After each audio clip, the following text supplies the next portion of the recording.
So speaking of things that hurt our hearts, Yeah. Talk about it. Andy, you're the one that got me onto this. You're welcome. The Mohenjo Daro. the Mohenjo Daro. Go, baby. The Mohenjo Daro. Not the easiest thing to say, to be fair. And it is where? It's in nowadays Pakistan. Pakistan. Yeah. But it was this ancient city that was discovered in the 1900s, right? 1920, around there. Yeah. And it's called the Oh my gosh. Hey! Don't do this to him. He hasn't done this in 2 weeks. Would you just lay off of him? Mohenjo Daro. Yeah. Mohenjo Daro. It means the mound of the dead, Lil. Oh no. The Mound of the Dead. I don't want to do the same thing. I don't think I'm going to do this podcast anymore. This is gonna, if we clip this up, it's gonna be so weird. It's gonna be dramatic intro and then No, but it means the mound of the dead. Okay. there it is. But they're speculating that the city was a city that was 5,000 years old. That's their guess. But the way that the city is laid out, it was so technologically advanced for its time, and yet it's written nowhere, anywhere. Like this city was huge. They had so many technologically advanced things, like they had sewers underground, Plumbing. A whole underground system.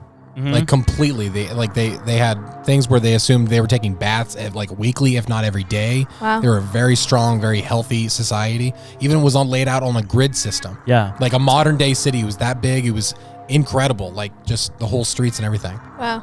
Yeah, but then they speculate there's a conspiracy. No one really knows what happened to it, but they found a bunch of skeletons that looked like they just died instantly. Oh gosh. And not only that, when they tested the soil around this city that they dug up, high levels of radiation. Oh gosh. The sand had turned to glass. Everything that would indicate that there was a nuclear bomb at one point. Or just a really big fire. They talk about it being sudden. Oh, Because okay. the way everyone is, the way everything's laid out. Vitrified glass is what it's called. Vitrified. So that means It's like lightning glass, right? yeah, so that would have to be like the atomic bomb when they tested that in the desert. All the sand around it had turned into glass. Wow. But they're saying even the rocks were glass. So it was this intense amount Sudden of heat, like a boom. Wow. Yeah. And That's where they kept describing like an intense but sudden heat. Like it's like what does that mean? How does because they say volcanoes, but it's like that's not how that works. Yeah, because then it would It's not consistent. The sand would have turned into a different material, right? Yeah, If like was- this, it would have been look completely different because we've studied and we've been able to look at other volcano eruptions that like what that's consistent like in Pompeii and stuff. But it's like this is completely different. It's completely stands on its own. yeah. Wow. And what's fascinating too to me was we talked about it quite a bit ago of that ancient story of those two cities in India that were fighting, and they had like the flying ships and they had these weapons that sounded a lot like nuclear bombs and stuff, right? Well, the name of that weapon is called, bear with me, Brahmastra bomb. Brahmastra bomb. How do you say that? Brahmastra? Brahmastra. All right. Brahmastra. But what that is, it's an Astra, or supernatural weapon that is one of the most destructive, powerful, and irresistible weapons mentioned in Hinduism. So like Hinduism literature, they talk about this weapon that the description of it is every bit of a nuclear bomb. Wow. And I just thought that was crazy interesting because it's very close to India or that region. And where's the connection I was going to make? Oh yeah, they described the weapon further. It's the only weapon that could destroy an entire city instantly. Future generations would have diseases, i.e. radiation. So they're saying, like, they went on to describe what this bomb would do: destroy a city instantly, ruin the crops for generations to come, make the generations of people that live there sick. Like, so it was just like... So that did happen. No, it's from the Hinduism literature and stuff. Oh, I see. So, but people speculate, like, well, how could they come up with something like that in such a ancient of days, you know?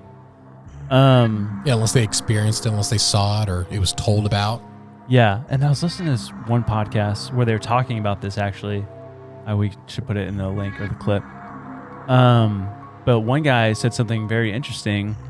Remember when Oppenheimer said, "Now I become death, destroyer of worlds"? Mm-hmm. That's from the Hindu scripture. Oh, wow. Yeah, remember No that from way. the book. Yeah, from the The movie, same I mean. book where they talk about that weapon. Wow. Weird. And so it makes you wonder. Yeah. Dude. I'm wondering. What I thought was interesting, we're just going to take a little journey. If we're talking about like the days of Noah, Yeah. right? Yeah. Your book. My book coming out in 2029, 2030. You guys finish this, share it out. Yeah, that's That's the whole point. January 1st. I was just going to finish it when the world ends. But so they theorized that this city existed around 2500 BC. And if you do the math of when they think that the flood happened, Mm-hmm. that was around 2300, 2400 BC. And so it makes you wonder if that this ancient technology that was presented by the fallen angels and whatnot, could it have been a nuclear weapon? And if we're living in the days of like Noah now we have that capability again. And it just also made me think of all those stories about the nuclear sites where they saw like the UFOs and stuff and all the nukes get disabled and stuff. Yeah. Like what, there has to be a connection somewhere.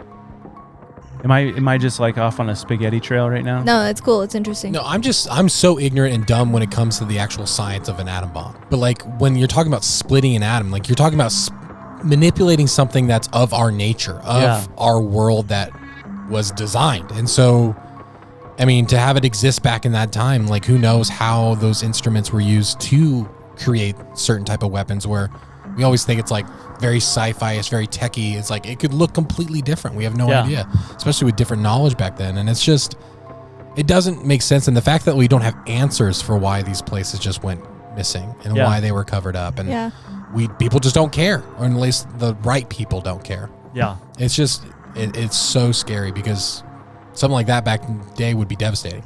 It's what I'm interested in. What would be cool to find out is if maybe they were like working on the technology and there was an accident and it like exploded there, or if there was like a war. Well, and I mean, another civilization had it. Well, that's what we talked about in that those two Indian cities. They were literally at war with each other using that weapon. True. And that was before the flood as well, because then they said after that happened, there's a giant flood that wiped them all out. But you're implying with your illustration that maybe the Nephilim taught these groups or the how fallen to make angels. Yeah. Yeah. Like it's like a heavenly knowledge, like technology it's of the same, how to manipulate. It's the same that could be molecules happening right now, like with certain leaders in the world who are into that stuff or are dabbling in that things, those dark things. And but with crazy about Mohenjo Daro, they had literally like 2,000 seals of like paper that Not that would have been crazy. But they like just stuff that they have still to this day have not decoded. They had idols, they had inscriptions and markings and statues of certain idols, and they knew how to steel bend, they knew how to do metal work and all that stuff, and that's very, very early. So it's like they were extremely advanced, very conscious, even showing like this one guy that I listened to just pointed out, just even the underground drainage system proves that they were sophisticated enough to know the dangers about like health safety, like for their own community and stuff. And that's crazy to me. The fact that they were bathing on occasion, like it's just weird. Yeah. And so then you have an instant and sudden extreme heat, something that just wiped the out. whole city out. Yeah. I And mean- then it was buried for like no one to know. So from 2500 BC, give or take, that's what they theorize, to the 1900s, no one knew about this city. That's and it was crazy. a massive city. And how many of those exist and we still have not dug them up, or they have just been covered up? This is a side profile shot of Oh my part of the city. gosh. Oh my gosh. It's Yeah. I can't imagine what it would look like in real lifetime. I know. Golly, dude. Ninjas Wild stuff. are butterflies.